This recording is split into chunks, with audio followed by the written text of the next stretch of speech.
Assalamualaikum Ustaz. Salam. Gimana? Gimana Ustaz? Apaan nih? Batu Ustaz, akik. Masya Allah. Untuk pelaris usaha ini Ustaz. Yang ini buat keberuntungan. Benar ente.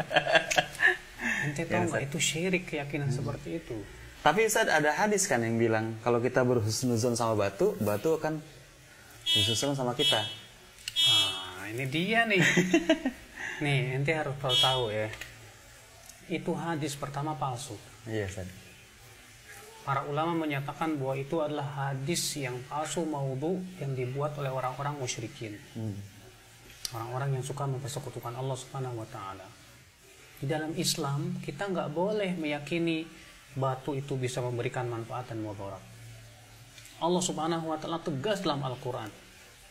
Allah mengatakan dalam surat Al-A'raf ayat 88. Qul la amliku li nafsi naf'an wala dharran illa masyaallah. Katakan aku tidak memiliki untuk diriku manfaat dan mudarat kecuali dengan apa yang Allah kehendaki. Lihat Rasulullah SAW saja manusia yang paling mulia di sisi Allah. Ternyata Rasulullah SAW disuruh mengatakan oleh Allah dalam surat Al-A'raf ini, aku tidak memiliki untuk diriku manfaat dan mudarat kecuali dengan apa yang Allah kehendaki. Kalau itu Rasulullah yang masih hidup, bagaimana sudah meninggal? Apalagi benda-benda mati, Bang. Batu Ustaz. Iya, itu dia. Kenapa pakai dua Ustaz? Maka dari itu, Bang, pakai cincin boleh-boleh aja, Bang. Dulu juga Rasulullah SAW pakai cincin. Bahkan Rasulullah SAW memakai cincin dengan bertuliskan Muhammad Rasulullah. Tapi nggak boleh. Kita harus ada keyakinan-keyakinan tertentu kepada apalagi batu akik sekarang nih ya. Iya. Oh, sekarang lagi ngetren banget kayaknya tuh, Bang. Hampir semuanya pakai Ustaz. Dan ini niatnya mau pelarisan, ini keberuntungan, segala macam seperti itu. Subhanallah. Itulah, maka dari itulah kita memang penting untuk menyadarkan kaum muslimin bahwa perbuatan seperti itu kesyirikan. Kita tidak mengingkari orang pakai cincin, enggak. Rasulullah dulu juga pakai cincin. Tapi yang kita ingkari adalah keyakinannya itu loh. Dia bilang katanya cincin batu akik itu kalau warnanya apa? Warna merah, biru, macam-macam dan yang lainnya punya ini bisa mengentekan jodoh lah, ini bisa melancarkan rezeki lah. Ini jelas kesyirikan. Sebab benda mati tidak bisa memberikan manfaat dan mudarat. Nah, di sini harus kita fahami bahwa ini sangat bertentangan dengan ruhul Islam, roh Islam. Islam tidak pernah mengajarkan hal seperti itu. Bahkan Islam menganggap bahwasanya itu adalah merupakan kesyirikan. Makanya dahulu orang-orang musyrikin di zaman para nabi terdahulu menyembah apa? Batu. Mereka menyembah patung. Mereka punya keyakinan bahwa patung ini bisa memberikan manfaat dan mudarat. Bahkan orang-orang musyrikin Quraisy, mereka menyembah batu yang bernama Lata, Uzza, Manat. Ketika mereka ditanya siapa yang menciptakan langit dan bumi? Allah. Tapi ketika ditanya kepada mereka, kenapa kamu menyembah batu? Apa kata mereka? Kami tidak menyembah batu. Allah mengatakan dalam surat Az-Zumar apa?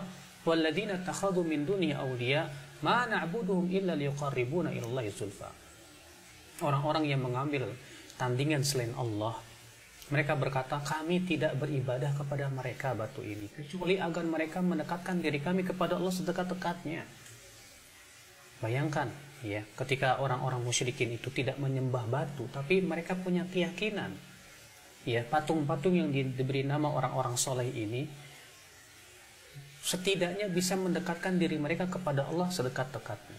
Ternyata itu pun diingkari oleh Allah di dalam Al-Quran. Bagaimana kalau ternyata mereka punya keyakinan bahwa batu itu bisa memberikan manfaat dan mudarat? Islam mengajarkan, Bang, bahwa yang namanya bisa memberikan manfaat dan mudarat itu adalah hak Allah SWT. Tidak ada di dunia ini yang bisa memberikan manfaat dan mudarat kecuali Allah. Batu, benda. Keyakinan anak yang sangat salah kalau gitu saja. Oh, jelas salah banget, Bang. Bahkan di zaman sekarang ini terkadang ada orang berkata begini, saya sih yakin Allah yang memberikan manfaat dan mudarat. Batu ini cuma sebatas sebab aja syariat. Iya. Nah ini juga sebetulnya nggak benar, Bang. Yang harus kita pahami bahwa kita tidak boleh meyakini sesuatu itu sebab datangnya manfaat dan mudarat harus kecuali dengan syariat Allah Subhanahu wa taala. Kita tidak boleh mengambil syariat kecuali sesuai dengan yang Allah tentukan kepada kita. Kita tidak boleh mempunyai keyakinan bahwasanya batu akik ini sebab enteng rezeki, ini sebab yang memberikan rezeki memang Allah, tapi ini sebabnya. Kita katakan subhanallah, dari mana Anda katakan itu sebagai sebuah sebab? Mana dalilnya? Apakah Allah pernah menjadikan sebab tertentu untuk datangnya rezeki dengan tanpa dalil? Kalau kita pengen dapat rezeki, ya cari rezeki dong. Kita pengen enteng rezeki, ya jodoh, ya cari cewek dong. Ya. Maka dari itu kita harus berusaha, bukan kemudian kita pakai batu akik segede gitu. Udah gitu kita punya keyakinan bahwasanya batu-batu akik itu bisa memberikan manfaat dan mudarat, bisa mengentengkan rezeki lah, mengentengkan jodoh lah, supaya kedudukan tambah kencang lah dan yang lainnya. Bahkan terkadang juga ada yang punya keyakinan katanya itu ada khodam-khodamnya itu, Pak. Iya. Jin khodam itu. Nah, padahal Allah Subhanahu wa taala memerintahkan kita untuk menjadikan setan itu sebagai musuh, Bang. Allah taala berfirman, "Inna syaitana lakum aduwwun fattakhidhuhu aduwwa." Sesungguhnya setan itu musuh buat kamu, maka jadikan dia sebagai musuh.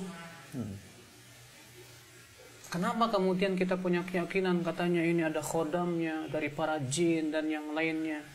Seorang muslim tidak butuh khodam dari para jin. Bahkan jin itu sebetulnya ingin menyusahkan kita, bahkan ingin membuat kita itu syirik, Bang. Allah Ta'ala berfirman dalam surat Al-Jin, wa annahu kana rijalun minal ins ya'uduna birijalin minal jin fazaduhum rahaqa. Sesungguhnya di antara laki-laki manusia ada yang meminta pertolongan kepada laki-laki jin. Apa kata Allah? Fazaduhum rahaqa. Maka para jin itu semakin menambah kesusahan kepada manusia. Sama juga jin, Bang.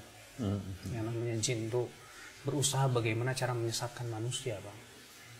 Makanya nanti pada hari kiamat tuh, Bang, ya, orang yang meminta bantuan kepada para jin itu akan dikumpulkan bersama jin-jin. Kemudian Allah akan berfirman kepada para jin, ya ma'syaral jin, qad istaktsartum minal ins. Hai para jin, kalian telah banyak menyesatkan manusia. Wa qala awliya'u minal ins, berkatalah wali-wali jin dari kalangan manusia apa? Rabbana istamta'a ba'duna bi ba'din wa balagna ajana alladhi ajjalta lana. Wahai Rabb kami, sebagian kami sudah merasakan kenikmatan dari sebagian yang lain. Artinya jin menikmati penyembahan manusia kepada dia, dan manusia menikmati bantuan jin kepada dia.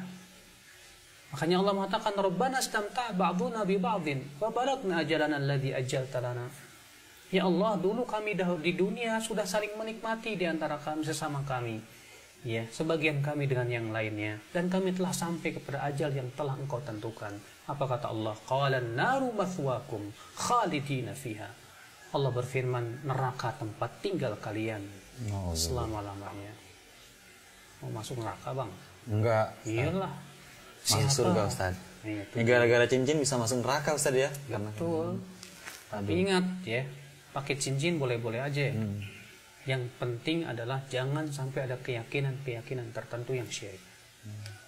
Apalagi punya keyakinan batu akik.